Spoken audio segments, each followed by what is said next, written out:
Stevie, Buildex. Marami nagtatanong paano naging Buildex ang name mo. Kasi po yung father ko po is civil engineer po. Okay. Tapos so si Daddy nagbi-build. Nagbi-build. So at saka yung pangalan niya po is Dexter. Kaya So, yung build tsaka Dex, kinumbine lang po. So Buildex na po. Pero nung bininyagan ka, tinanggap yan? Hindi ko po alam. Ay, sorry, hindi kayo ata Catholic. Christian kayo, di ba? Apa. Pero doon di ba may baptism din? Wala. Or, ano ba tawag doon? Actually po, binyagan po ako sa Catholic. Oo. Pero? Tinanggap naman po. Okay, so tinanggap yung Buildex. Opo. Oo, sige. Okay. Ilan kayo magkakapatid? May na-meet ako Matthew ba yung isa? Opo. Na-meet ko yung brother mong yon, di ba? Opo. Pero ka pa bang kapatid? Wala na. Siguro po, ewan ko po sa kanya. Okay, gets ko na. No, kasi your parent, para mas klaro na lang yung tanong ko, kapatid kay mommy, meron pa? Or si Matthew lang? Si Matthew lang po. Tapos, ang mommy at daddy mo maaga naghiwalay, di ba? When I was 3 years old pa po. 3. And you're now 15. 15 po. Magsi-16 ka kailan? September 26. At least ikaw alam mo. Opo. September 26 ang birthday mo. Oh. Opo. So, you'll be 16 already. Doon sa, and pag-graduate, di ba? Ng Opo. high school? Ngayon. Maganda grades mo? Maganda naman po.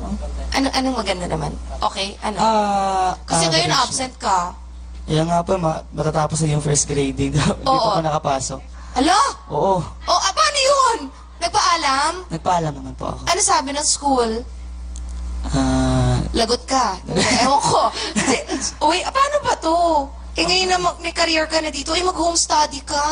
Oo nga. Pero sabi po ng mama ko na mag-home study lang daw po. Oo, pagpatuloy mo, sayang Okay, let's talk to B4. Kayong lahat college? Opo. Where? Sa Baguio rin po. Sa University of Baguio yung dalawa. Tapos sa SLU yung dalawa po. Sino yung SLU yung dalawa? Anong course nyo? Ako po nursing po. Wow, you? IT po.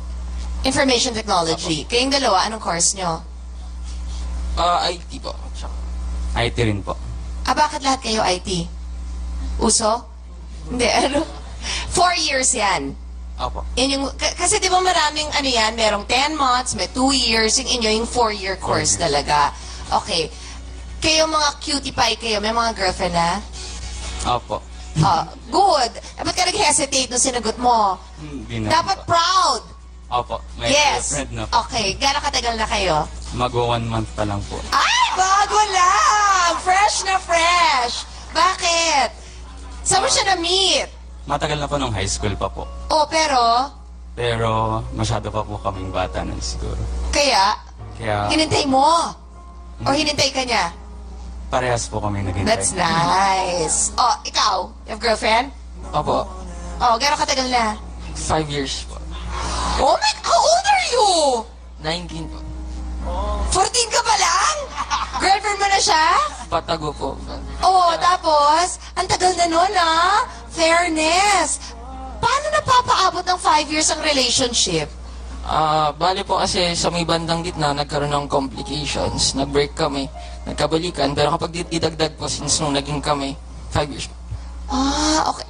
Nung naghiwalay kayo, tapos nagkabalikan, sino nanligaw para makapagbalikan? Ako po ata. Hindi siya sure. Okay. The other two, sino mga may girlfriend? Wala po. Ikaw wala. You're free. Ikaw si Missouri. Sayang.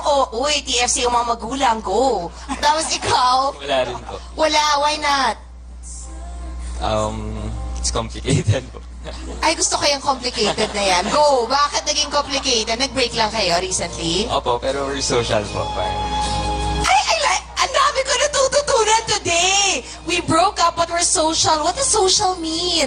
Nagpe-Facebook pa rin kayo, gano'n? Parang... Pero may communication pa. Opo. Lagi rin po magkasama gano'n. Ba't kayo nag-break? Parang... Hindi pa po ready sa commitments. Parang. So, are you exclusively dating? Hindi rin? Hindi rin naman po. Lugi ata yung girl.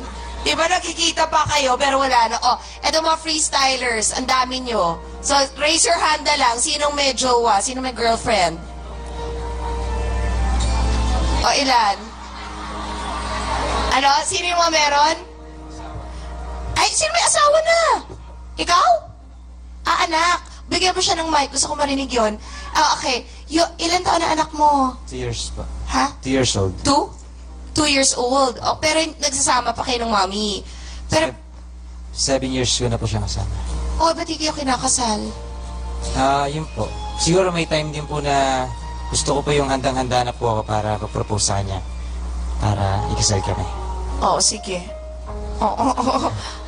Nagkaanak ha, pero hindi pa ready mag-propose. Oo. What's your name? Tinitilian ka nila. Ano name mo? Cutie pie ka daw. Ano name? Ano po? Banjo. Ha? Banjo. Banjo. B or V? B. Banjo, as in the musical instrument banjo. Ilan taon si Banjo? 17. Sep, wag munang tumili. Okay, alam niyo po mga kapamilya, ang talagang humanga at minahal sila, ang mga hari at reyna ng komedya ngayon.